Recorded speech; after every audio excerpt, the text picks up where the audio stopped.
Hi hello അസ്സാം വലൈക്കും. എന്തൊക്കെയുണ്ട് വിശേഷം? സുഖമാണോ എല്ലാവർക്കും? അപ്പോൾ ഞാനിന്നേ ഒരു ബോട്ടം കട്ട് ചെയ്യണതാണ്. ബോട്ടം എന്ന് പറയുമ്പോൾ പെൻസിൽ ബോട്ടാണ് കേട്ടോ. അപ്പോൾ അത് കട്ട് ചെയ്യുമ്പോഴുള്ള കാൽക്കുലേഷനൊക്കെ പറഞ്ഞുതരാം. ക്യാമറ കുറച്ചൊന്ന് മാറിയിട്ടുണ്ട്. എന്താ വെച്ചിട്ടുണ്ടെങ്കിൽ ഞാനിത് ഷോപ്പിൽ വെച്ചാണ് കട്ട് ചെയ്യണത്. ഈ ഒരു ആംഗിൾ നിങ്ങൾക്ക് പറ്റുന്നുണ്ടോ എന്നൊക്കെ ഒന്ന് പറയണം കേട്ടോ. അപ്പോൾ നമുക്ക് എത്രത്തോളം ലെങ്ത്ത് വേണം നോക്കുക. അതനുസരിച്ച് ഞാൻ എടുക്കുന്നുണ്ട്. ഈ മെറ്റീരിയലിൻ്റെ വീതി ആണ് കേട്ടോ ഞാൻ കട്ട് ചെയ്യണത്. എന്താ വെച്ചിട്ടുണ്ടെങ്കിൽ ഈ മെറ്റീരിയൽ കുറച്ച് കൂടുതലുണ്ട്. അപ്പോൾ അതിൽ നിന്നൊരു 4 ബോട്ടം എനിക്ക് കട്ട് ചെയ്തെടുക്കാനുണ്ട്. അപ്പോൾ തുണി അഡ്ജസ്റ്റ് ചെയ്തൊക്കെ വെട്ടുമ്പോൾ നമ്മളിങ്ങനെ വീതിയിൽ തന്നെ എടുക്കാനാണ് ശ്രമിക്കുക. പിന്നെ ഇതിനൊരു സ്ട്രൈപ്സ് ഉണ്ട് ഇങ്ങനെ നീളത്തിൽ. അപ്പോൾ അതും കൂടെ കറക്റ്റായി വരാൻ വേണ്ടിയിട്ട് വീതിയിലാണ് കേട്ടോ കട്ട് ചെയ്യുന്നത്. പിന്നെ നല്ല കട്ടിയുള്ള കോട്ടനുമാണ്. അപ്പോൾ അങ്ങനെയുള്ള മെറ്റീരിയലൊക്കെ ആണെങ്കിൽ മെറ്റീരിയൽ നോക്കിയിട്ട് നിങ്ങൾ കട്ട് ചെയ്തെടുക്കണം കേട്ടോ. അപ്പോൾ നമുക്ക് ഇതിൽ നിന്ന് കട്ട് ചെയ്തെടുക്കുക. ഇത് കറക്റ്റ് പെൻസിൽ ബോട്ടം അല്ല എങ്കിലും ഫ്രണ്ടും ബാക്കും സെപ്പറേറ്റ് ആയിട്ട് നമ്മൾ കട്ട് ചെയ്തെടുക്കുകയാണ് കേട്ടോ. അപ്പം നമ്മുടെ അരവണ്ണം എത്രയാണെന്ന് നോക്കുക. അരവണ്ണം എത്രയാണെന്ന് നോക്കിയിട്ട് അപ്പം ഞാൻ പറയാം ഇതിൻ്റെ അരവണ്ണം എത്രയാണെന്നോ. അരവണ്ണം വന്നിട്ടുള്ളത് 30 ഇഞ്ചാണ്. ഈ 30 ഇഞ്ചിൻ്റെ 4-1 നമുക്ക് കണ്ടുപിടിക്കണം. അപ്പോൾ ടേപ്പിങ്ങനെ മടക്കിയിട്ടാണെങ്കിൽ നമുക്ക് 4-1 കണ്ടുപിടിക്കാം. അപ്പോൾ ഞാനിപ്പോൾ 2ആയിട്ട് മടക്കി എടുത്തിട്ടുണ്ട്. ഇനി ഇതിനൊന്നുകൂടെ മടക്കുമ്പോൾ നമ്മുടെ അരവണ്ണത്തിൻ്റെ 4-1 നമുക്ക് കിട്ടും. അതിപ്പോൾ നമുക്കറിയാവുന്നവർക്കാണെങ്കിൽ എളുപ്പത്തിൽ കണ്ടുപിടിക്കാം കേട്ടോ. ഞാനിപ്പോൾ 4-1 എടുത്തിട്ടുണ്ട്. അപ്പോൾ 30ൻ്റെ 4-1 നിങ്ങൾക്ക് അറിയാമല്ലോ, 7.5 ഇഞ്ചാണ്. 7.5 ഇഞ്ച് ഞാൻ ഇവിടെ ഇങ്ങനെ മാർക്ക് ചെയ്തിട്ടുണ്ട് കേട്ടോ. ഓപ്പൺ സൈഡിൽ നിന്ന് മാർക്ക് ചെയ്തിട്ടുണ്ട്. അപ്പോൾ 4 പീസായിട്ടാണ് കേട്ടോ നമുക്ക് വേണ്ടത്. ഫ്രണ്ടിലേക്ക് 2 പീസ്, ബാക്കിലേക്ക് 2 പീസ്. അങ്ങനെയാണ് പെൻസിൽ ബോട്ടം നമ്മൾ കട്ട് ചെയ്തെടുക്കുന്നത് കേട്ടോ. അപ്പോൾ നമ്മൾ 7.5 മാർക്ക് ചെയ്തിട്ടുണ്ട്. അപ്പോൾ 2 സൈഡിലും നമുക്ക് തയ്യൽ തുമ്പ് വേണ്ട. അതായത് ഈ സൈഡിലും വേണം, മറ്റേ ക്രോച്ച് ഭാഗം കൂട്ടുന്ന ഭാഗത്ത് നമുക്ക് തയ്യൽ തുമ്പ് കൊടുക്കണം. അപ്പോൾ അവിടെ നമുക്ക് തയ്യൽ തുമ്പ് അപ്പോൾ അര ഇഞ്ച് വെച്ചിട്ട് 1 ഇഞ്ച് നമുക്ക് എക്സ്ട്രാ ഇവിടെ ഇങ്ങനെ ഇട്ട് കൊടുക്കാം. കണ്ടോ? ഇനി അടുത്തത് നടുഭാഗത്ത് ഒരു ടക്ക് ഇട്ട് കൊടുക്കാനുണ്ട്. ഫ്രണ്ട് സൈഡിൽ ഇവിടെ നിങ്ങൾ കണ്ടിട്ടില്ലേ, പെൻസിൽ ബോട്ടത്തിനൊക്കെ ഫ്രണ്ടിൽ ഒരു ടക്ക് ഉണ്ടാവും. കറക്റ്റായിട്ട് നിൽക്കാൻ വേണ്ടിയിട്ടാണ് കേട്ടോ അങ്ങനെ ടക്കൊക്കെ ഇട്ട് കൊടുക്കുന്നത്. അപ്പോൾ ഒരു ടക്ക് ഇങ്ങനെ വരാറുണ്ട് 4 ഇഞ്ചിൻ്റെ. അപ്പോൾ അത് അര ഇഞ്ച് വെച്ച് 1 ഇഞ്ച് നമുക്കതും ഇങ്ങനെ ഇട്ട് കൊടുക്കാം. അപ്പോൾ നമ്മൾ മാക്സിമം ഇതിൽ 2 ഇഞ്ചാണ് കൂടുതൽ കൊടുത്തിട്ടുള്ളത്. ഇനി നമുക്ക് വേണ്ടത് എന്താണ്? ക്രോച്ചാണ്. അപ്പോൾ ക്രോച്ചിൻ്റെ അളവ് കണ്ടുപിടിക്കാനായിട്ട് നമ്മുടെ ഹിപ്പ് എത്രയാണ് നോക്കാം. ഹിപ്പ് എനിക്ക് കിട്ടിയിട്ടുള്ളത് 37 ഇഞ്ചാണ് കേട്ടോ. അപ്പോൾ നിങ്ങൾക്ക് എത്രയാണോ ഹിപ്പ് കിട്ടുക എന്ന് വെച്ചാൽ അതിൻ്റെ 4-1 കാണുക. ഞാൻ ടേപ്പ് 4ആക്കി മടക്കിയിട്ട് 4-1 കണ്ടുപിടിക്കുകയാണ്. അപ്പോൾ 37ൻ്റെ 4-1 എന്ന് പറയുമ്പോൾ എനിക്കൊരു 9.25 കിട്ടിയിട്ടുണ്ട്. എല്ലാവർക്കും 9.25 തന്നെയായിരിക്കും കിട്ടുക. 9.25 കിട്ടിയിട്ടുണ്ട് കേട്ടോ. ഈ 9.25ൻ്റെ കൂടെ നമ്മൾ 5 ഇഞ്ച് ആഡ് ചെയ്ത് കൊടുക്കണം. അങ്ങനെയാണ് അതിൻ്റെ കാൽക്കുലേഷൻ കേട്ടോ. അതായത് ക്രോച്ച് കണ്ടുപിടിക്കാനായിട്ട് ഹിപ്പ് റൗണ്ട് ഡിവൈഡഡ് ബൈ 4 + 5 കേട്ടോ. അപ്പോൾ ആ 5 ഇഞ്ച് ഞാൻ കൂട്ടിയിട്ട് ഇവിടെ മാർക്ക് ചെയ്യേണ്ടത്. അതായത് നമ്മുടെ 9.25ൻ്റെ കൂടെ 5 ഇഞ്ച് കൂടെ കൂട്ടിയിട്ട് മാർക്ക് ചെയ്യേണ്ടത്. ഇനിയിപ്പോൾ നമ്മൾ എക്സ്ട്രാ പീസൊന്നും കൊടുക്കണില്ല. മുകളിൽ മടക്കി വെക്കാനാണെങ്കിൽ നമ്മൾ 1 ഇഞ്ച് കൂടെ തയ്യൽത്തുമ്പോൾ എക്സ്ട്രാ ആഡ് ചെയ്യണം കേട്ടോ. അതായത് 14ൻ്റെ കൂടെ 15 ആഡ് ചെയ്യണം. ഇവിടെ 14 തന്നെ ആഡ് ചെയ്താൽ മതി. 14.25 അത് തന്നെ ആഡ് ചെയ്താൽ മതി. കൂടുതലൊന്നും കൊടുക്കണ്ട കേട്ടോ. അപ്പോൾ ഞാൻ ക്രോച്ച് വീതി നമ്മളെങ്ങനെ എടുക്കുന്നത്? ഹിപ്പ് റൗണ്ട് ഡിവൈഡഡ് ബൈ 4 + 5 കേട്ടോ. അത് നമ്മൾ ക്രോച്ചിലും മാർക്ക് ചെയ്യാം.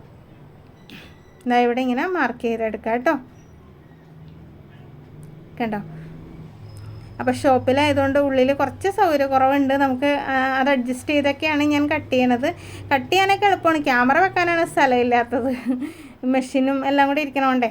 അപ്പോൾ നമ്മൾ ആ ക്രോച്ച് മാർക്ക് ചെയ്യാനായിട്ട് നമ്മുടെ മുകളിൽ മാർക്ക് ചെയ്ത കറക്റ്റ് അളവ് തന്നെ മാർക്ക് ചെയ്തിട്ട്, ഇതിപ്പോൾ വെള്ളയായതുകൊണ്ടാണ് ഞാൻ ഒരുപാട് ഡാർക്ക് ചെയ്ത് മാർക്ക് ചെയ്യാത്തത് കേട്ടോ. നിങ്ങൾക്ക് കട്ട് ചെയ്യുമ്പോൾ കറക്റ്റായിട്ട് മനസ്സിലാവും കേട്ടോ. ഇപ്പോൾ ഞാൻ 1 ഇഞ്ച് കൂടുതൽ ഇട്ടിട്ടാണ് ഇങ്ങനെ ക്രോച്ച് ഇങ്ങനെ കൈക്കുഴിയൊക്കെ നമ്മൾ വരയ്ക്കില്ലേ, അതേപോലെ തന്നെ, വേറെ വ്യത്യാസമൊന്നുമില്ല. ഇനി താഴേക്ക് മാർക്ക് ചെയ്യണത് ഞാൻ കാണിച്ചു തരാം കേട്ടോ. ഇനി അടുത്തത് ഞാനിതിന് പക്ഷേ മുകളിൽ പീസ് എക്സ്ട്രാ കൊടുക്കുകയാണ് ചെയ്യുന്നത്. അപ്പോൾ ഞാൻ എങ്ങനെയാണത് കറക്റ്റായിട്ട് ആ ഒരു 14.25 തന്നെയാണ് മാർക്ക് ചെയ്യണത് കേട്ടോ. ഇപ്പം ഞാൻ 1 ഇഞ്ച് കൂട്ടിയിട്ട് നിങ്ങൾക്ക് ഇനി ഇത് തന്നെ മടക്കണം എന്നുണ്ടെങ്കിൽ അങ്ങനെ ചെയ്തോട്ടെ എന്ന് വിചാരിച്ചിട്ടാണ് അത് കാണിച്ചു തന്നത്. പക്ഷേ ഞാൻ ക്രോച്ചിൻ്റെ അവിടെ മുകളിൽ എക്സ്ട്രാ വേറെ പീസാണ് കൊടുക്കുന്നത്.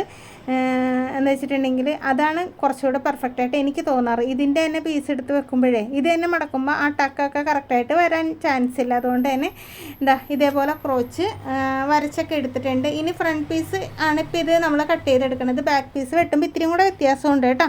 അത് ഞാൻ കാണിച്ചു തരാം. ഇനി താഴ്ഭാഗത്തേക്ക് ലെങ്ത് എത്ര വേണം നോക്കുക. അതനുസരിച്ച് നമുക്ക് ലെങ്ത്ത് കൊടുക്കണം. താഴ്ഭാഗം തയ്യൽത്തുമ്പോൾ എക്സ്ട്രാ കൊടുക്കണം മടക്കാനായിട്ട്. ഇടയ്ക്കിടയ്ക്ക് പോയി നോക്കണത് ക്യാമറയിൽ പെടണ്ടോ എന്നാണ് കേട്ടോ. അപ്പോൾ എന്തായാലും നോമ്പൊക്കെ ആയിട്ട് ഷോപ്പിലേക്ക് രാവിലെ പോകണം. വൈകുന്നേരം എനിക്ക് ഷോപ്പിലിരിക്കാൻ പറ്റില്ലല്ലോ. അതുകൊണ്ട് തന്നെയാണ് വീഡിയോ ഞാൻ ഷോപ്പിൽ നിന്ന് എടുത്താൽ എങ്ങനെ ഇരിക്കുമെന്ന് അറിയാൻ വേണ്ടിയിട്ടാണ് ഇന്ന് ഞാൻ വീഡിയോ എടുത്ത് നോക്കുന്നത്. നിങ്ങൾ പറയണം കേട്ടോ എങ്ങനെ ഉണ്ട് എന്നൊക്കെ.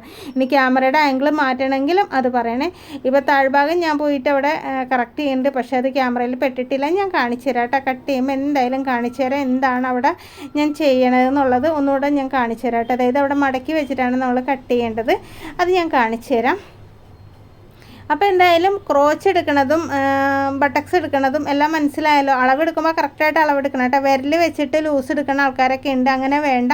അപ്പോൾ ഞാൻ അടിയിലേക്ക് ക്യാമറ അഡ്ജസ്റ്റ് ചെയ്തിട്ടുണ്ട്. താഴ്ഭാഗത്ത് ഇതാ നമുക്ക് മടക്കാനായിട്ട് കുറച്ച് വീതിയിൽ മടക്കണം കേട്ടോ, ഇങ്ങനെയുള്ള ബോട്ടമൊക്കെ. അപ്പോൾ അതിനായിട്ട് ഞാൻ 4 ഇഞ്ചാണ് സ്പേസ് കൊടുത്തത്. നമുക്ക് എത്രത്തോളം ലെങ്ത്ത് വേണമെന്നുള്ളത് ഇവിടെ മാർക്ക് ചെയ്തിട്ടുണ്ട്.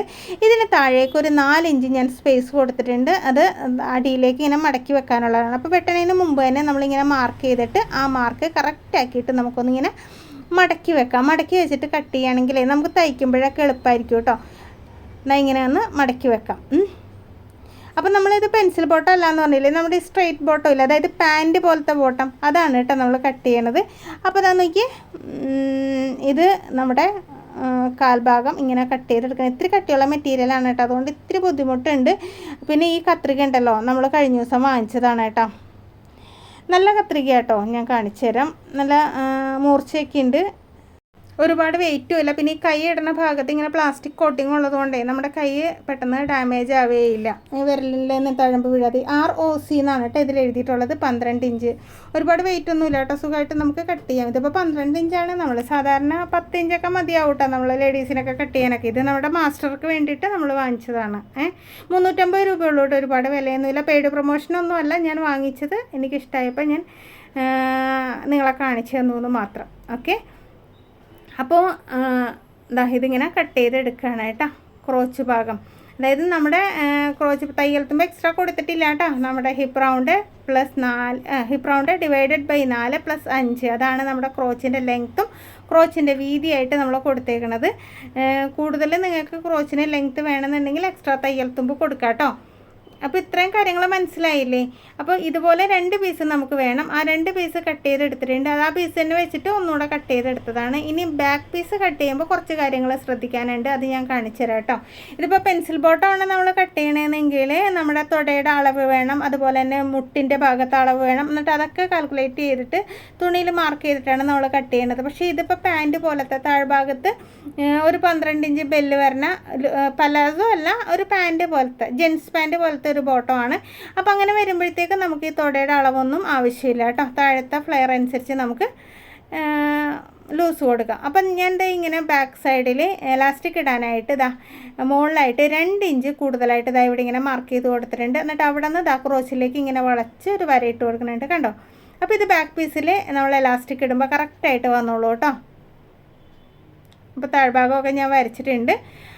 അപ്പോൾ എങ്ങനെ വരച്ചതെന്ന് കണ്ടല്ലോ. മോൾ ഭാഗത്ത് ഒരു 2 ഇഞ്ച് ഞാൻ കൂടുതൽ കൊടുത്തിട്ടുണ്ട് കേട്ടോ. ഫ്രണ്ട് പീസിനേക്കാളും 2 ഇഞ്ച് കൂടുതലാണ് ബാക്ക് പീസ്. ഓക്കെ, അപ്പോൾ ഇത്രയും കാര്യങ്ങൾ മനസ്സിലായില്ലേ?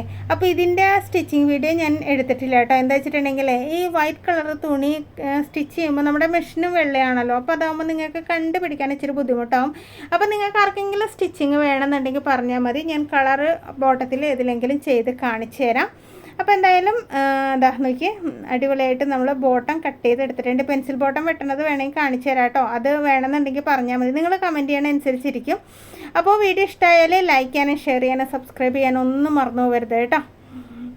അതുപോലെ തന്നെ ഈ കാണുന്ന നമ്പറിൽ ശ്രദ്ധിച്ചല്ലോ, ഞാൻ ഓൺലൈനായിട്ട് ടൈലറിങ് പഠിപ്പിച്ചു കൊടുക്കുന്നുണ്ട്. ടൈലറിങ് ക്ലാസ്സിൽ ആർക്കെങ്കിലും ചേരണമെന്നുണ്ടെങ്കിൽ നമ്മുടെ കമൻറ്റ് ബോക്സ് ഒന്ന് ചെക്ക് ചെയ്ത് നോക്കുക.